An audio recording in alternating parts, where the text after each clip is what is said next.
보겠습니다. 말씀은 창세기 9장입니다. 방주에서 나온 노아의 아들들은 셈과 함과 야벳이며 함은 가나안의 아버지라.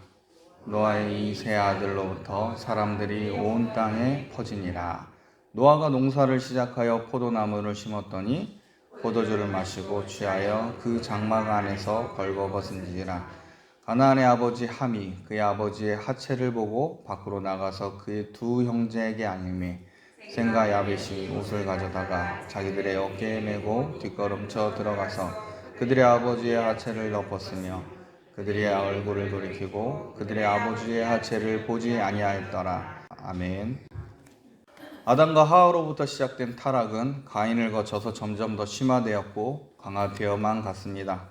결국 하나님께서는 노아와 그의 가족을 제외한 모든 인류를 물로 심판해야 할 정도로 인간은 완전히 타락하였습니다. 하나님의 은혜를 받은 노아와 그의 가족은 하나님의 말씀대로 방주를 만들었고 물심판에서 건짐을 받습니다. 노아는 구원하여 주신 하나님께 예배를 드리며 새로운 삶을 시작합니다. 이때 하나님께서는 무지개를 보여주시면서 다시는 인간으로 인해 물로 세상을 심판하지 않겠다고 약속해 주십니다. 그리고 하나님은 새로운 인류의 조상으로서 노아에게 과거 아담에게 주신 축복과 지상명령을 다시 내리십니다. 하나님께서는 노아를 향해서 아담과 동일하게 생육하고 번성하여 땅에 충만하라고 명령하시면서 피를 제외하고 육식을 할 수 있도록 하나님께서 허락해 주십니다. 육식을 허용하신 이유는 거대한 물심판으로 인해 자연 생태계에 굉장히 큰 변화가 왔기 때문입니다. 물심판이 있기 전에 지구를 감싸고 있던 궁창의 물은 사라졌습니다. 궁창의 물로 인해 모든 자연 만물은 오늘날 상상도 할 수 없을 정도로 좋은 과실과 먹을 양식을 내주었습니다. 육식을 하지 않아도 될 만큼 각종 식물로부터 충분히 영양분을 섭취할 수 있었습니다. 그런데 이제부터는 육식을 하지 않으면 안 될 정도로 물심판 이후에 자연 생태계는 심각하게 파괴되었고 많은 결핍이 일어나는 세상으로 바뀌어 버렸습니다. 하나님께서는 이런 상황을 아시고 노아와 그의 후손들을 위해 육식을 먹도록 허용하신 겁니다. 그리고 방주에서 나오는 노아에게는 3명의 아들이 있었습니다. 창세기 9장 18절과 19절 우리 한 목소리로 같이 한번 읽어보겠습니다. 방주에서 나온 노아의 아들들은 셈과 함과 야벳이며 함은 가나안의 아버지라. 노아의 이 세 아들로부터 사람들이 온 땅에 퍼지니라. 특별히 18절에 보면 노아에게 3명의 아들이 있는데 그 중에 함은 가나안의 아버지다라는 말을 첨부해 둡니다. 이것은 1차 독자의 현재성과 연결되어 있는데 이게 무슨 말이냐면 이 창세기를 기록하고 있는 사람이 누구죠? 모세입니다. 모세가 창세기를 기록하고 있는데 지금 자기와 함께하고 있는 이 이스라엘 사람들을 어디로 같이 지금 가려고 하는 거죠? 가나안 땅을 향해 가고 있는 분입니다. 가나안을 차지하는 것이 바로 하나님의 뜻임을 교훈하기 위해서 이 부분에 가나안이라는 이름을 연결지어서 설명하고 있다는 겁니다. 여러분, 모세가 창세기를 기록하였습니다. 모세가 창세기를 기록한 목적은 당시 이스라엘 민족들, 애굽에서 노예의 삶을 살았던 이스라엘 민족에게 과거 조상들의 역사를 알려주기 위해서입니다. 즉 히브리인의 정체성을 알려주기 위해서입니다. 또한 하나님의 명령대로 지금 가나안 땅을 차지해야 되는데 그 가나안 민족이 어떤 족속이냐, 또 이 가나안 민족의 조상이 어떤 저주를 받았느냐를 가르쳐줄 필요가 있었던 겁니다. 공교롭게 또 이것은 노아의 저주를 통해 좀 더 명확하게 드러납니다. 우리 창세기 9장 24절 25절을 보겠습니다. 창세기 9장 24절 25절에 보면 노아가 술이 깨어 그의 작은 아들이 자기에게 행한 일을 알고 이에 이르되 가나안은 저주를 받아 그의 형제의 종들의 종이 되기를 원하노라 라고 되어 있습니다. 여러분, 노아가 술이 깨어 함이 한 일을 알고 저주를 하는데 저주의 대상이 누구입니까? 가나안입니다. 창세기 10장 6절에 보면 함에게는 4명의 아들이 있습니다. 창세기 10장 6절에 보면 함의 아들은 구스와 미스라임과 붓과 마지막 아들이 누구예요? 가나안이요 라고 되어 있습니다. 그래서 많은 학자들은 이 함의 넷째 아들 가나안이 노아와 함께 살았던 것으로 봅니다. 일단 함이 노아의 수치를 들추어 알렸는데 그 저주의 대상이 가나안이 된 것으로 볼 때 당시 가나안은 함이 노아를 모독하는 현장에 같이 있었거나 아버지 함에게 할아버지 노아가 벌거벗은 채 자고 있었음을 알렸거나 혹은 할아버지 노아를 모독하는 일에 더 적극적으로 참여했을 가능성이 큽니다. 자, 이런 정황을 가지고 본문의 모세가 가나안의 이름을 언급한 그것은 결국 셈의 후예인 이스라엘이 노아의 저주를 받아 가나안을 차지하는 것이 곧 하나님의 뜻임을 지금 현재 가나안 땅을 향하고 있는 이스라엘 백성에게 가르쳐주고 있는 것과 같습니다. 자, 9장 20절과 21절 말씀 보겠습니다. 노아가 농사를 시작하여 포도나무를 심었더니 포도주를 마시고 취하여 그 장막 안에서 벌거벗은지라 라고 되어 있습니다. 방주에서 나온 노아가 가장 먼저 한 일이 뭡니까? 바로 포도나무 농사였습니다.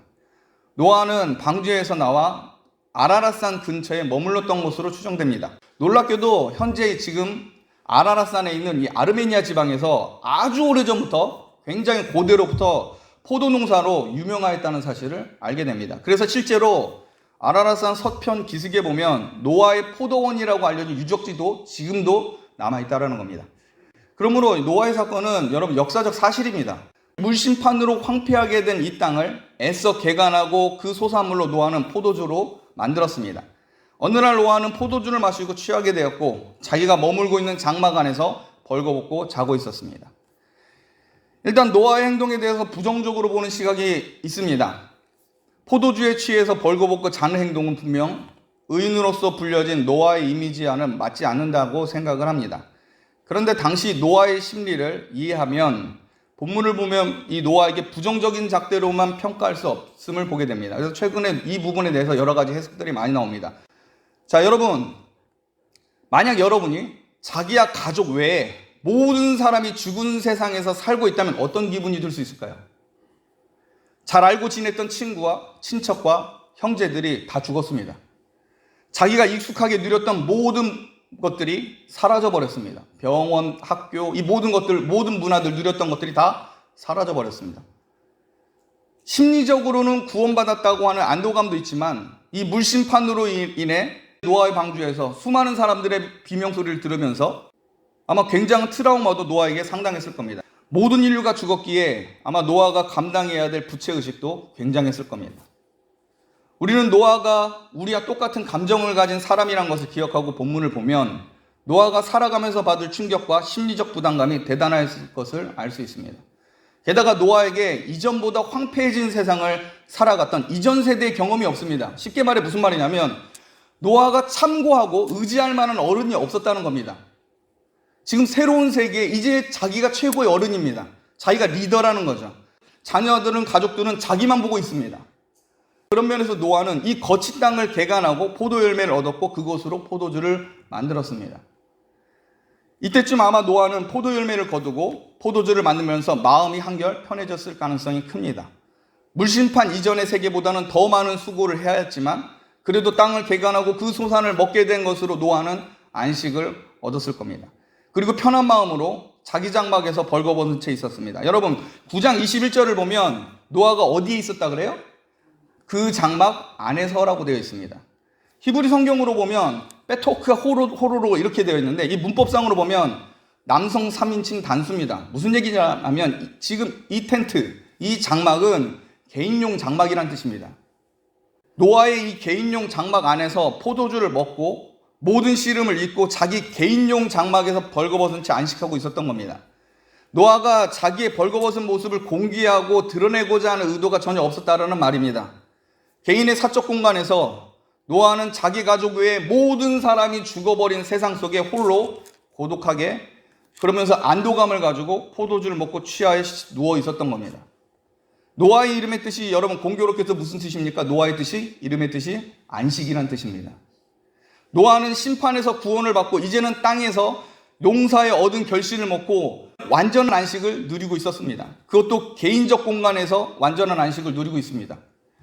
타락 후에 벌거벗었다는 것은 여러분 수치스러운 모습일 수 있지만 우리가 창세기 초반부에 봤을 때 타락 전 인류는 벌거벗음에 대해서 부끄러워했습니까? 부끄러워하지 않았습니까? 벌거벗었음을 부끄러워하지 않은 상태였습니다. 새 인류를 시작한 노아를 에덴 동산에서 타락 전 아담과 비교해 볼 때 사람들이 보이지 않는 곳에 있던 노아의 이 벌거벗음은 완전한 안식과 관계가 되어 있습니다. 노아는 자기만의 공간에서 완전한 안식을 누리고 있을 때 그 안식을 회방하고 그 안식을 수치스럽게 여긴 존재가 있었는데 그게 바로 누굽니까? 그게 함입니다. 창세기 9장 22절 말씀 우리 한 목소리 읽겠습니다. 9장 22절입니다. 같이 읽겠습니다. 시작. 가나안의 아버지 함이 그의 아버지의 하체를 보고 밖으로 나가서 그의 두 형제에게 알리매 함의 행동은 마치 에덴 동산의 안식을 깨뜨리고 하나님의 권위를 부정하게 만든 뱀과 같습니다. 아버지 노아의 공간에 함부로 들어와서 노아가 누리고 있던 안식을 비웃고 그것을 수치로 바꿔버렸습니다. 여러분, 사단이야말로 에덴에서 하나님과 안식을 누리는 아담의 해방자여 하나님의 권위를 무시하게 만든 장본인입니다. 함은 단순히 아버지 노아의 벌거벗음을 비우는 자가 아니라 하나님의 안식을 비우는 자라고 볼 수 있습니다. 함의 행동은 노아의 안식을 수치스러운 것으로 만들어버렸습니다. 9장 22절에 보면 이 알리메라고 하는 단어가 있는데 히브리 성경으로 보면 와야게드라고 되어 있습니다. 이 단어는 선언하다, 누설하다, 배반하다, 해설하다라는 의미를 가지고 있습니다. 그러므로 지금 함은 아버지의 이 벌거벗은 모습을 마치 비밀스러운 일을 해설하듯이 자세하게 말하고 공개하고 있다는 겁니다. 자기의 죄악에 형제들까지 동참시키려고 하는 이 심리적인 복선이 이 단어에 깔려 있습니다. 지금 이 함은 셈과 야벳에게 이 일을 선언하고 은밀하게 공개하고 알려줌으로 인해서 우리 같이 아버지를 욕해보자라고 하는 그런 설득을 하고 있다는 것이 이 단어의 뜻이라는 겁니다. 여러분, 사탄은 안식을 파괴하는 존재이며 권위를 무너뜨리는 일을 함께 하자고 선동하는 굉장히 극악한 피조물입니다. 사단도 뱀도 하나님께 만들어진 존재임에도 불구하고 하나님의 권위를 함께 무너뜨려보자라고 이상한 방법으로 선동하는 게 바로 사단입니다. 뱀이 아담과 하와를 선동해서 선악과를 먹고 하나님처럼 되라고 합니다. 하나님의 말씀, 하나님의 권위, 선과 악의 주권자 되시는 하나님을 인정하지 말라고 선동하는 존재가 사단인데 지금 아버지의 권위를 같이 한번 무너뜨리려 보자고 하는 그 행동이 함에게 있다는 겁니다. 자, 이 말을 들은 셈과 야벳은 함과 전혀 다른 자세를 취합니다. 우리 9장 23절 말씀 우리 한 목소리 읽겠습니다. 셈과 야벳이 옷을 가져다가 자기들의 어깨에 메고 뒷걸음쳐 들어가서 그들의 아버지의 하체를 덮었으며 그들이 얼굴을 돌이키고 그들의 아버지의 하체를 보지 아니하였더라. 여러분, 셈과 야벳은 함의 속임에 넘어가지 않습니다. 셈과 야벳은 노아에 대한 감사와 존경 그리고 아버지로서의 권위를 결코 훼손하는 일에 동참하지 않습니다. 오히려 아버지의 하체를 덮어줌으로 과거 하나님께서 아담과 하와의 벌거벗었던 모습을 가죽옷으로 입혀준 것 같은 행동을 합니다. 여러분, 하나님은 권위를 세우는 자를 축복하여 주십니다. 권위를 깎고 권위를 무너뜨리는 일에 선동하는 사람들에 대해서 하나님은 진노하십니다. 셈과 야벳은 아버지 노아가 아니었으면 자신들도 물심판에 죽었을 것을 너무나 잘 알고 있었습니다. 비록 세상이 사라져도 더 이상 자기들을 제지할 법과 질서가 없어진 세상이라고 할지라도 셈과 야벳은 세상 모든 것이 사라져도 지켜져야 할 것은 무엇인지 아는 사람이었습니다. 말씀을 마치겠습니다.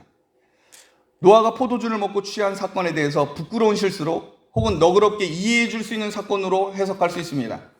그럼에도 불구하고 오늘 본문을 통해 구원의 감격과 감사를 잃어버린 악한 이 함의 행태가 어떤 모습으로 드러나는지 우리는 봐야 합니다. 여러분, 신앙생활도 마찬가지입니다. 구원의 감격과 감사가 사라지게 되면 가장 먼저 나타나는 현상이 하나님께서 세우신 권위에 대해서 사소하게 취급하는 경향이 나타납니다.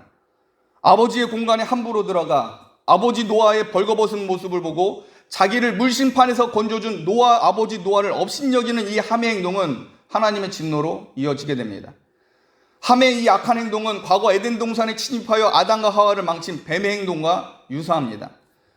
모든 피조물들은 창조주 하나님의 권위를 인정해야 합니다. 자기를 존재하게 하신 하나님에 대한 감사 찬미가 여러분 사라지게 되면 하나님의 권위를 인정하지 않게 되고 결국 하나님의 자리를 탐내는 교만함이 일어나게 됩니다. 이게 바로 사단입니다. 그러므로 여러분, 거룩하신 하나님 앞에 안전하게 안식을 누리기 위해서 성도는 하나님을 향한 감사와 찬양을 결코 잃어버려서는 안 됩니다. 구원의 감격을 잃어버리지 않고 사는 것이야말로 가장 안전한 길입니다. 셈과 야벳은 노아의 이 벌거벗은 몸을 가리워줌으로 아버지에 대한 감사와 기쁨을 표현하였습니다. 셈과 야벳은 아버지의 벗은 몸을 보지 않으므로 눈으로 범죄하지 않았습니다.